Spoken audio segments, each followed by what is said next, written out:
Saludos, bendiciones para todos. Qué bueno poder estar nuevamente con cada uno de ustedes y damos gracias al Señor por la oportunidad tan preciosa, tan hermosa de ministrar su palabra a fin de prepararnos, de edificarnos como iglesia, como cuerpo de Cristo y especialmente para tiempos tan comprometidos como los que estamos viviendo.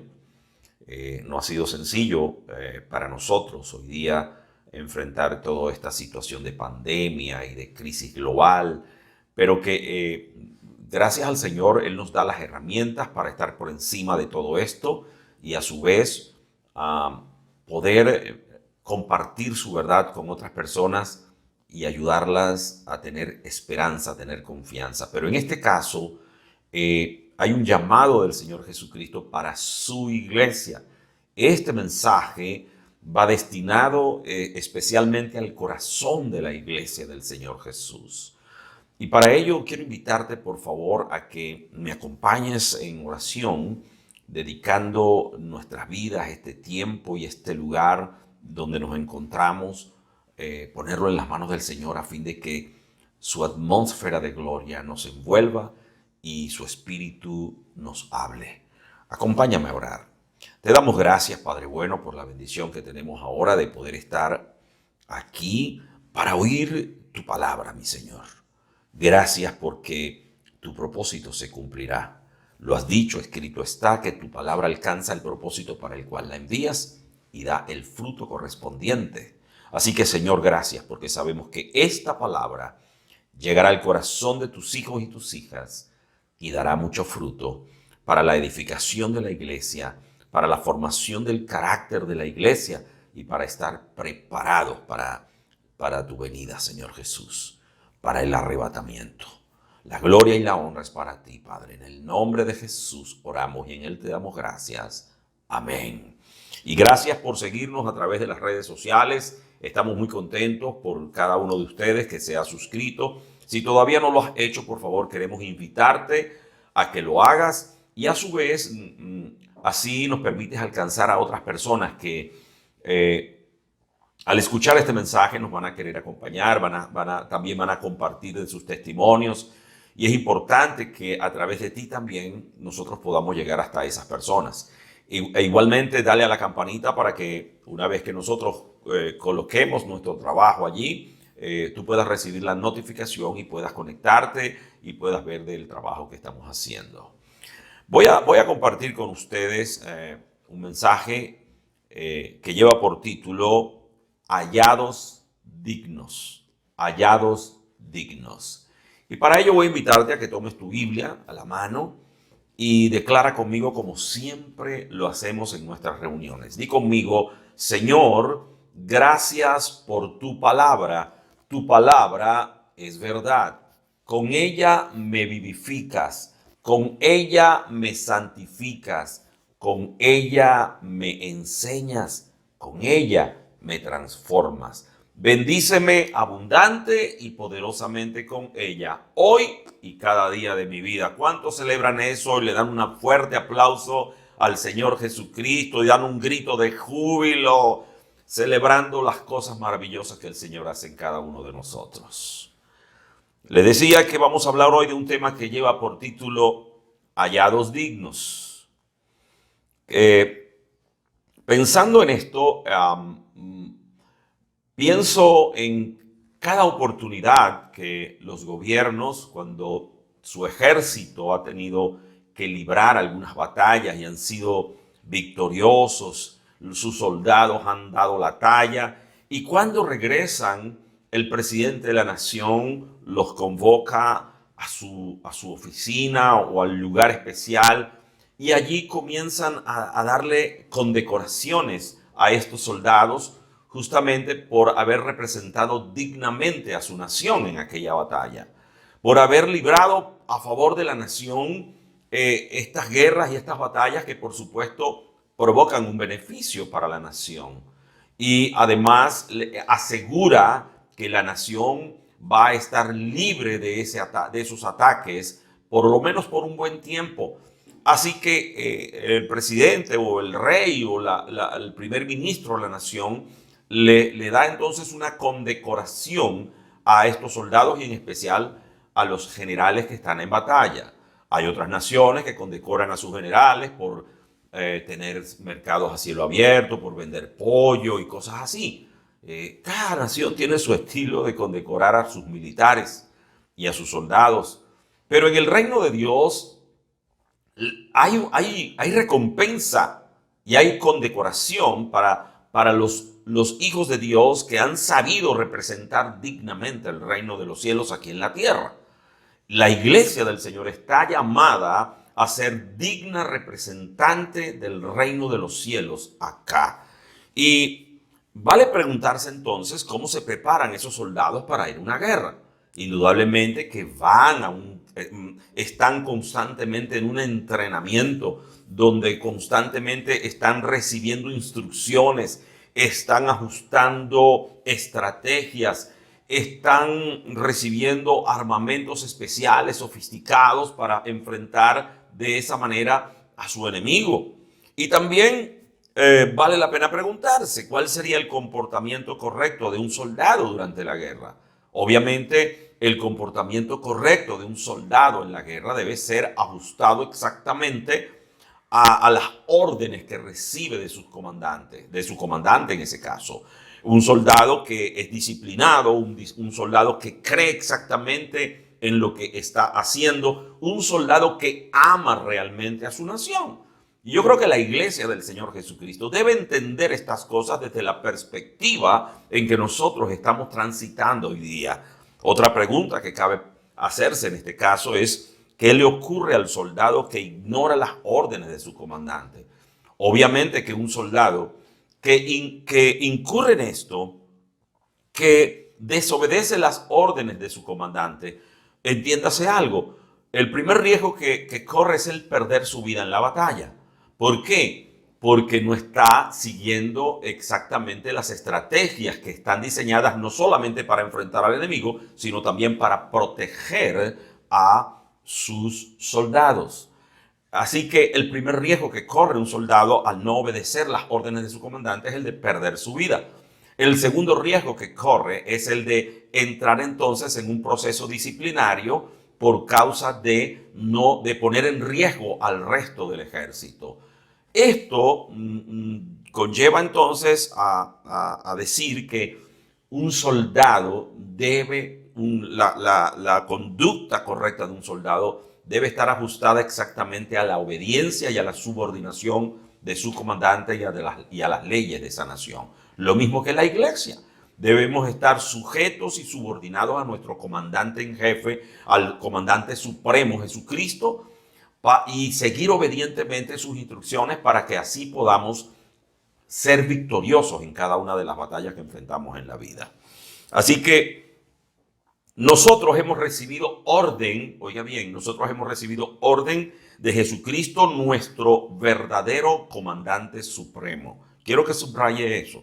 Nuestro verdadero comandante supremo para la iglesia del Señor Jesús se llama Jesucristo. No tiene otro nombre, no está reflejado en ningún ser humano. Jesucristo sigue siendo el Señor, el Rey y el comandante supremo de su ejército aquí en la tierra. Voy a invitarte a que abras tu Biblia en Lucas capítulo 21. Lucas capítulo 21 y veamos del versículo 33 al versículo 36. Así nos dice el Señor en su palabra. El cielo y la tierra pasarán, pero mis palabras no pasarán. Pero tengan cuidado de que su corazón no se recargue de glotonería y embriaguez, ni de las preocupaciones de esta vida, para que aquel día no le sobrevenga de repente, porque caerá como un lazo sobre todos los que habitan la faz de la tierra. Por lo tanto, manténganse siempre atentos y oren, subraye eso, para que sean considerados dignos de escapar de todo lo que habrá de suceder y de presentarse ante el Hijo del Hombre. La iglesia no debe seguir ignorando que a medida que avanzan los tiempos, la situación se va complicando cada vez más. A medida que transcurren los días, los meses, los años, la atmósfera global, el mundo entero, está siendo trastornado con mayor fuerza. No olvides que el enemigo sabe que le queda poco tiempo y por esa razón, por ese motivo, él está descargando fuertemente todo su armamento y en especial contra los hijos de Dios. Así que no concibo que un creyente crea que por haber reconocido a Jesús como Salvador y Señor, ya eso le solucionó la vida por completo en el sentido de meterse en el chinchorro, bajo unas matas de coco, pedir que le traigan la papita y no ha pasado nada. Y se para y para ir a algún sitio, entre ellos el baño, le ponen una alfombra roja. Es decir, no va a tener sufrimiento. No, usted está equivocado si usted está pensando esto. Jesús dijo, en el mundo tendrán aflicciones, en el mundo van a tener dificultades, en el mundo van a enfrentar problemas. Así que no tenemos excusa para cuando llegan los días difíciles decir, Señor, te olvidaste de mí. No, es que ese es el resultado de una vida que se ha olvidado del Señor y entonces cuando le llegan los momentos difíciles no tiene recursos para poder enfrentarla con éxito. Esa es la realidad. No hay recursos. ¿Por qué? Bueno, porque has desgastado, has malgastado el tiempo, tu vida, ocupándote en aquello que no te da fruto. Y el Señor lo está diciendo, nos está alertando. ¿Sabes? Este texto de Lucas está en el contexto de todo lo que Jesús dijo ya en los últimos momentos antes de ser entregado. Jesús tuvo su discurso de alertar a la iglesia y a nosotros acerca de lo que viene. Y por eso dice, al final de esta porción, dice, oren para que sean considerados dignos de escapar de todo lo que habrá de suceder. Así que, si te atrapó la circunstancia es porque no has sabido salir de ella. Porque cuando llegan las dificultades, así como llegan las pruebas, el Señor también nos da la puerta de salida. Pero para ello debemos tener fe, debemos tener confianza en lo que el Señor ya hizo por nosotros y nosotros debemos entonces seguir exactamente el camino correcto que ya fue trazado por Jesús. Y finaliza diciendo, y de presentarse ante el Hijo del Hombre. Ahora, ¿cómo presentarnos, de acuerdo a lo que el Señor nos dice en su palabra, ante el Hijo del Hombre, es decir, ante Jesucristo? Cuando Él venga por nosotros, ¿cómo presentarnos ante Él? ¿Con qué cara nos vamos a presentar?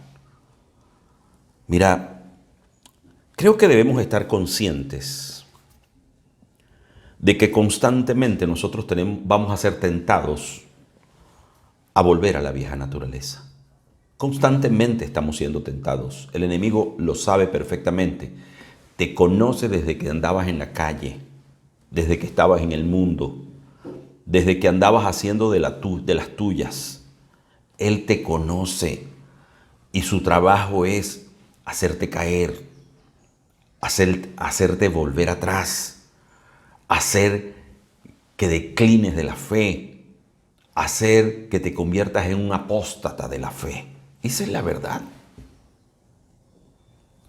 El trabajo del enemigo es lograr convertirte en un soldado que no recibe órdenes, en un soldado renuente, desobediente e indisciplinado, en un soldado que se cree superior a sus comandantes.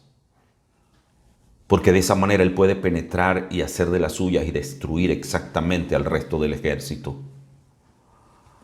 Tenemos que estar conscientes de que el enemigo nos está buscando para tentar. Tú conoces tus debilidades. Yo puedo hacer una lista aquí de la serie de debilidades que puede presentar un ser humano. Pero ¿quién mejor que tú mismo para descubrirte y decir, bueno, en realidad mis debilidades son estas, estas y estas?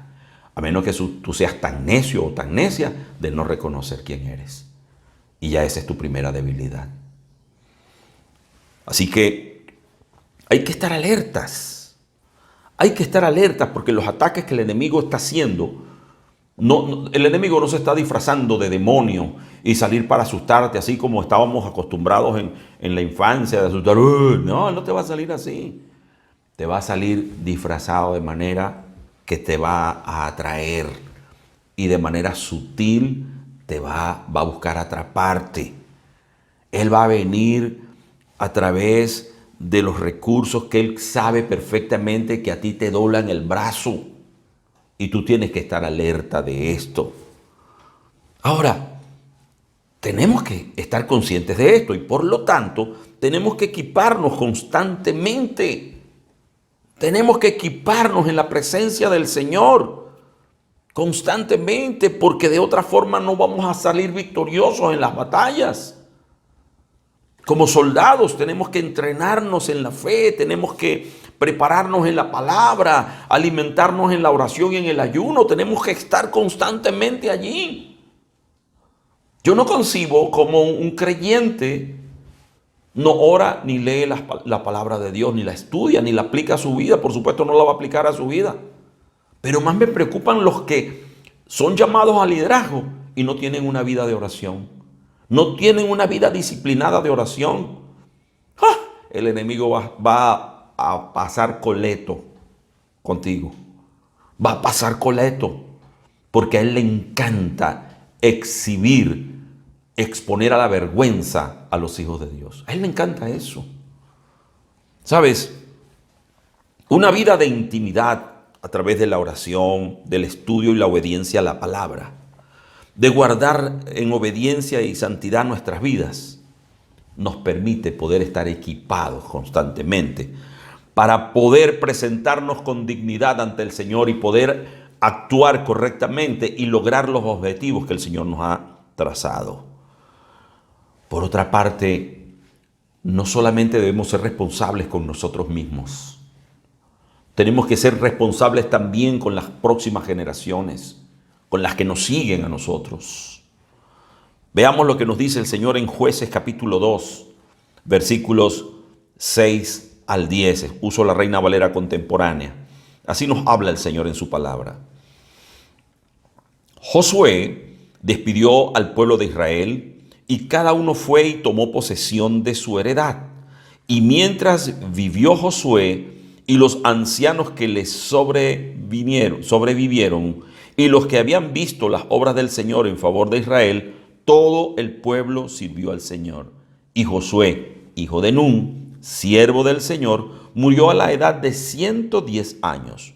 Lo sepultaron en Timnat Serach, que era su heredad en el monte de Efraín, al norte del monte Gaas.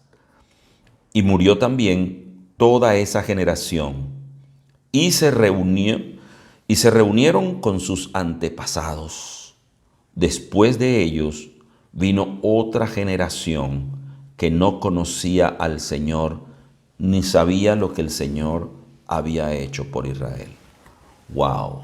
Qué lamentable lo que Josué y los ancianos permitieron. No fueron capaces de librar las batallas, de conquistar los territorios, de alcanzar los objetivos que como personas les favorecía, pero no pensaron en las próximas generaciones. Ni Josué ni los ancianos pensaron en las próximas generaciones. No hicieron un discipulado. Y por no haber hecho un discipulado no pudieron dejar un legado en el corazón de Israel. Y Dios tuvo entonces que comenzar a levantar jueces en el tiempo de los jueces. Como dice en el capítulo 17 del libro de Jueces, que en ese tiempo cada quien hacía lo que le provocaba. Cada quien hacía lo que le daba la gana. Yo no sé si eso se parece mucho a lo que estamos viendo hoy día. Cada quien está jalando la sardina para su lata. No le importa el otro. Si el otro tiene hambre, no, eso es problema de él. Ve a ver qué hace. Cada quien anda de una manera impresionantemente egoísta. La gran mayoría vive así. Usted puede decirme, no, pastor, yo no soy así, y probablemente sea eso. Probablemente tú tengas otro corazón, pero la verdad es que la mayoría vive ahora de manera egoísta. Cada quien se está cuidando y el que le pueda clavar por la espalda al otro le va a dar, porque si lo mato me da un espacio a mí para yo seguir para adelante. Así vive el mundo, traicionando. Me impresiona mucho la manera como entre hermanos en la fe nos disparamos a matar. Gente que en vez de, si tienes una diferencia con tu hermano, búscale, habla con él. Dile lo que estás sintiendo, lo que te está ocurriendo. Pero no seas hipócrita y va y habla de él a espaldas de él. Y comienzas a chismear con todo el mundo por las cosas que a ti te parece que no está haciendo bien. ¿Por qué con ese mismo ímpetu con que sales a chismear, por qué no vas y hablas con esa persona? Así es que se edifica la iglesia. Así es que se construye el amor. Así es que el amor avanza. No chismeando, no especulando, ni atacando a tu prójimo de la manera como estamos viendo con gran preocupación lo que ocurre hoy día a nivel global. En muchas congregaciones donde personas que están uno al lado del otro y se miran con aquella rabia. ¿Por qué? ¿Qué está ocurriendo? Pero van al altar y oran y lloran y jipean. Y creen que la gloria de Dios descendió. No, hace rato que tú estás solo en esa habitación. Hace rato que no tienes una visitación del Espíritu. Hace mucho rato que no tienes una verdadera intimidad con el Señor Jesucristo.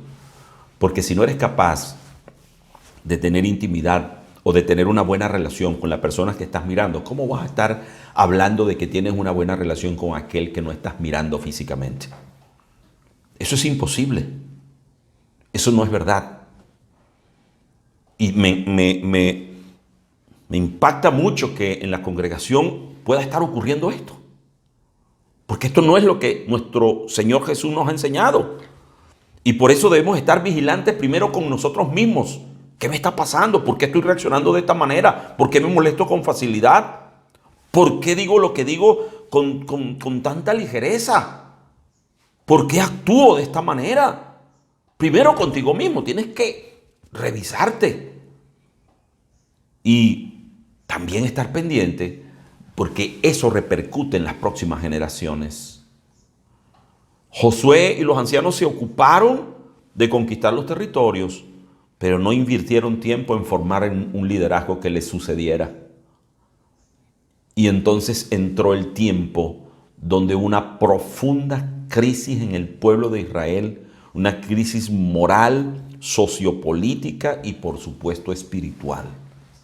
Lo mismo está ocurriendo en gran parte del mundo, aún dentro de la iglesia. Incluso creyentes que se resisten a ser discípulos y a hacer discípulos. ¿Cómo puedes entonces pretender que el reino de Dios se va a establecer en el corazón de los demás si tú te resistes a hacer exactamente lo que el Señor nos ordena hacer? ¿Sabes? Sacar a Dios de la familia, de las escuelas y de muchas partes de nuestra sociedad ha traído como consecuencia que la descomposición moral y espiritual de las generaciones futuras es impresionante. Por eso estamos viendo nosotros hoy día lo que está ocurriendo.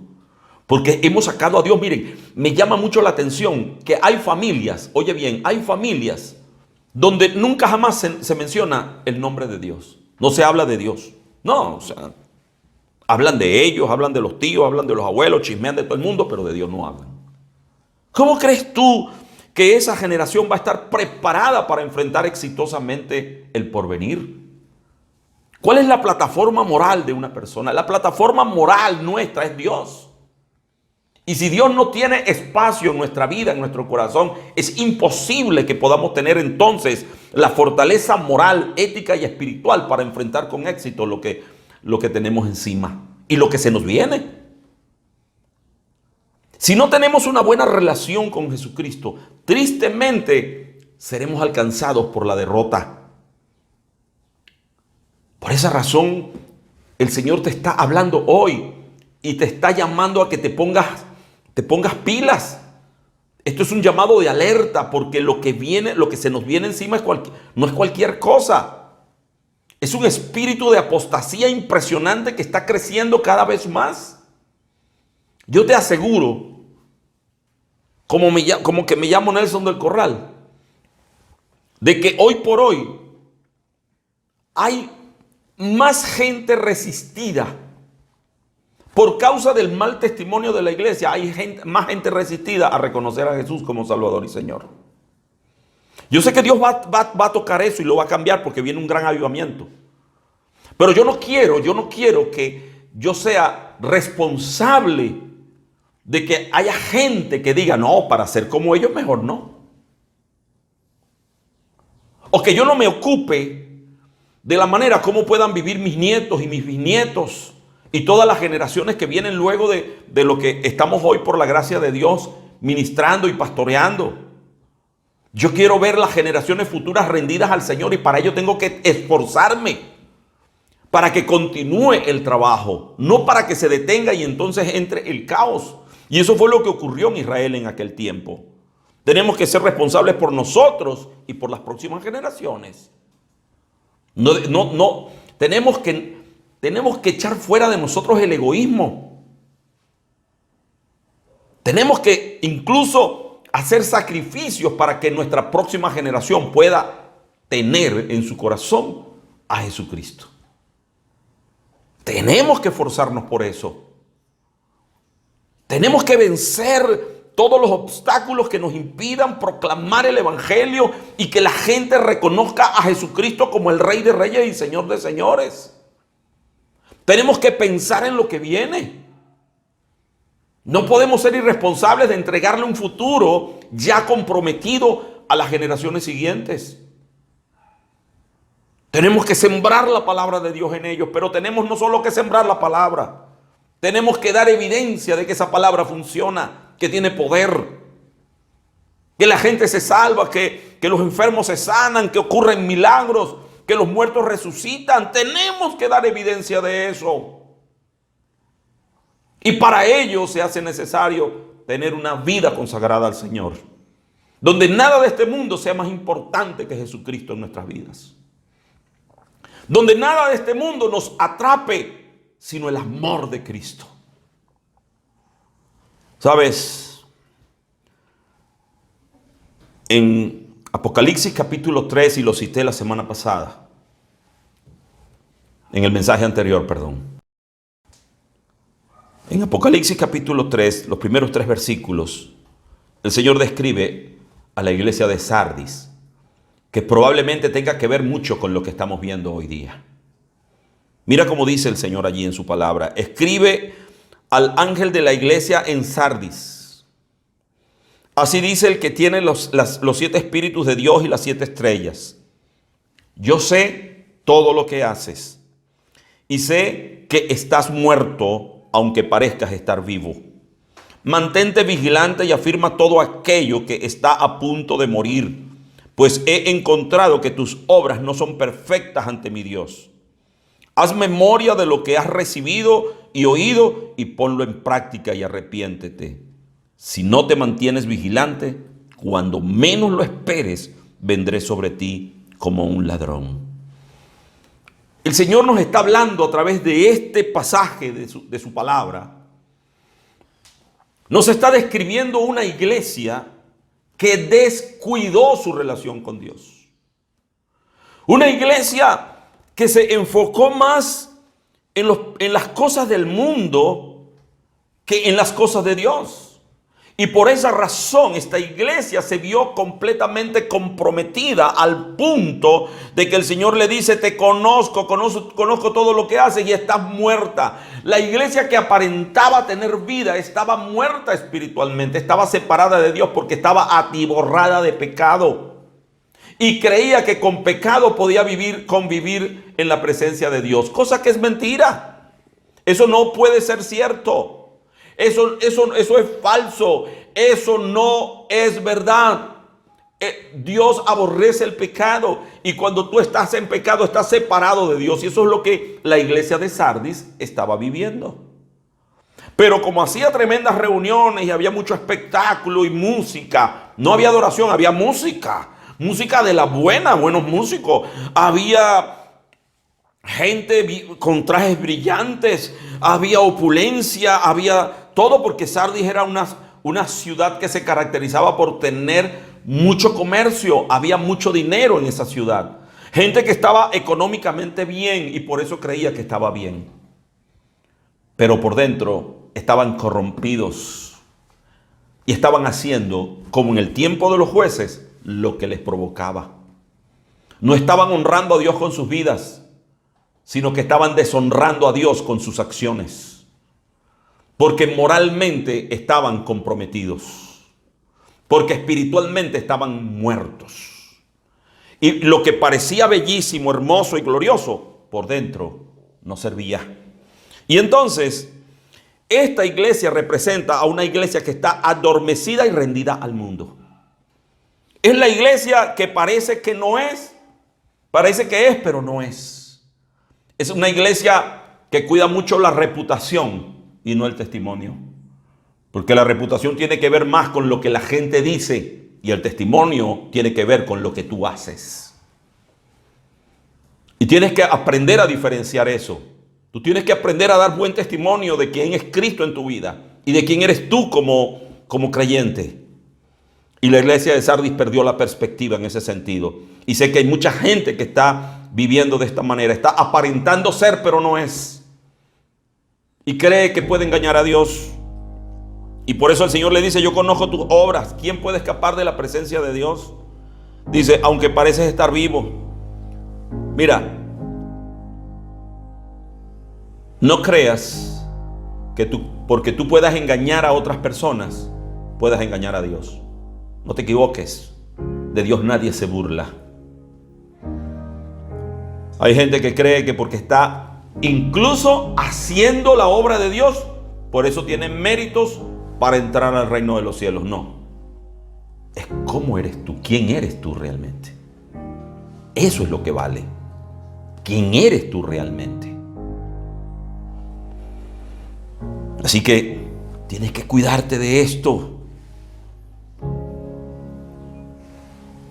Por último, ya para ir cerrando, en Apocalipsis capítulo 3, del versículos 4 al 6, el Señor también nos dice lo siguiente: pero cuentas en Sardis con unos cuantos que no han manchado sus vestiduras. Ellos son dignos de andar conmigo vestidos de blanco. El que salga vencedor será vestido de blanco, y jamás borraré su nombre del libro de la vida, sino que lo reconoceré delante de mi Padre y sus ángeles. El que tenga oídos, que oiga lo que el Espíritu dice a las iglesias. En pocas palabras, el Señor está diciendo: la iglesia que vengo a buscar debe ser una iglesia sin mancha y sin arruga, con vestiduras blancas, con vestiduras de santidad, con vestiduras de consagración. Y por eso el Señor nos llama a velar y a orar. Es la manera que nos permite a nosotros poder estar firmes a la hora de la prueba. Es el que se mantiene atento, que está alerta, que sabe, que está conociendo los ataques que está recibiendo y sabe exactamente cómo responder de acuerdo a lo que el Señor ha enseñado. Y qué bueno que el Señor Jesús observa ese remanente. El Señor sabe quién es quién, ¿oíste? El Señor Jesucristo nos conoce a todos y sabe quién es quién. Por eso no creas que lo vas a engañar. Por eso en ese momento mucha gente, en el momento del arrebatamiento, mucha gente se va a quedar aquí. Te comentaba en el mensaje anterior acerca de la parábola de las 10 vírgenes. 5 estaban listas, preparadas, con sus lámparas llenas y también con una reserva de aceite por si acaso se tardaba el novio. Pero las otras eran insensatas y no estaban preparadas. Y por no estar preparadas justamente, no pudieron entrar. Así como hay gente que se va a quedar en el tiempo del arrebatamiento porque creen que porque tenían una vida religiosa, creen que porque cantaban duro y porque solamente presentaban sus diezmos pero no eran obedientes en el resto de las cosas, creen que van para el cielo. No vas para el cielo, te quedas aquí en la tierra. Porque así lo dice el Señor, no porque yo te esté condenando, sino porque así lo dice el Señor en su palabra. Y tú tienes que velar exactamente entonces por tu condición de vida. Y tienes que velar por la condición de vida de tus generaciones, de tus próximas generaciones. Tienes que comprender exactamente lo que toca hacer. Y por eso Jesús dijo, ellos son dignos de andar conmigo vestidos de blanco. Oh, qué bello esto. Familia, va a ser un tiempo precioso. Va a ser un tiempo glorioso cuando ascendamos a los cielos y comencemos a pasearnos por aquellos lugares tan preciosos, por aquel paraíso tan divino que el Señor preparó para los suyos, para irnos acomodando para la hora de las bodas del Cordero. Qué hermoso es para la recompensa que recibiremos todos aquellos que permaneceremos fieles al Señor, que no cederemos ni un milímetro ante las dificultades y ante los ataques, y que no vamos a volver a nuestra vieja naturaleza. Y la pregunta es, ¿cómo lograrlo, pastor? ¿Cómo lograr eso? Familia, vuélvete a los fundamentos de la fe. Vuélvete a Cristo. Recuerda dónde has caído. Arrepiéntete de ello. Pídele perdón al Señor. Y pídele que te ayude entonces a levantarte para ser renovado, restaurado y poder encaminarte correctamente por donde debes hacerlo. Ponte de acuerdo con tu prójimo también, con quien tienes diferencias. Pídele perdón. Reconcíliate con tu prójimo. Habla con él. Ámale. Vence la debilidad del orgullo. Vence la debilidad del egoísmo y comienza a amar a esa persona. Segundo, vela y ora constantemente. Tienes que permanecer en oración constantemente, en una actitud de oración, no solamente en tu tiempo de intimidad, pero donde quiera que vayas, ve hablando con Dios, habla con el Espíritu Santo.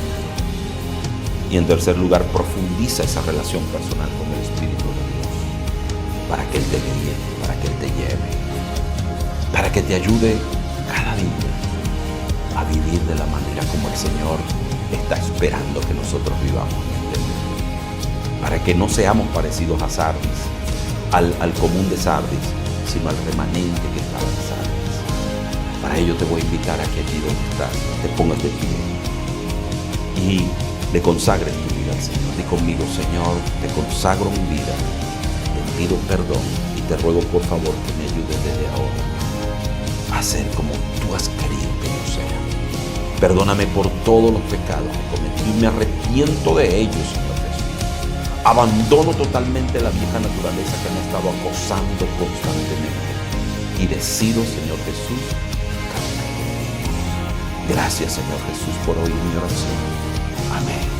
Quiero felicitarte porque a partir de hoy tu vida va a ser tocada y transformada por el amor de Dios, por su Espíritu y por su palabra.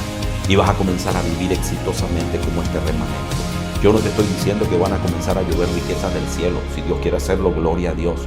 Yo te estoy hablando de que vas a tener una fortaleza espiritual impresionante y vas a establecer el reino de Dios con autoridad y con poder. Y a ti, mi amigo y mi amiga que nos ves y que no has tenido la oportunidad de abrirle tu corazón a Jesucristo para recibirle como tu Salvador y Señor. Allí donde estás, por favor, di conmigo, Señor Jesús, te abro mi corazón para recibirte como el único y suficiente Salvador y Señor. Perdona todos mis pecados. Quiero, por favor, que me ayudes desde ahora mismo a ser esa persona que tú quieres que yo sea. Amén. Gracias por hacer esa oración, porque de ahora en adelante eres hijo, eres hija de Dios y la eternidad está asegurada en tu vida para vivir con Cristo eternamente. Quiero invitarte a que nos hagas saber a través de las redes sociales de tu decisión. Por favor, queremos compartir contigo, queremos ayudarte, queremos compartir todo el material que tenemos para los nuevos creyentes, para las personas que deciden recibir a Jesús. Y para ello quiero invitarte a que por favor nos sigas a través de las redes sociales y además de eso nos hagas saber a través de uno de estos mensajes quién eres, dónde estás y entraremos en contacto contigo.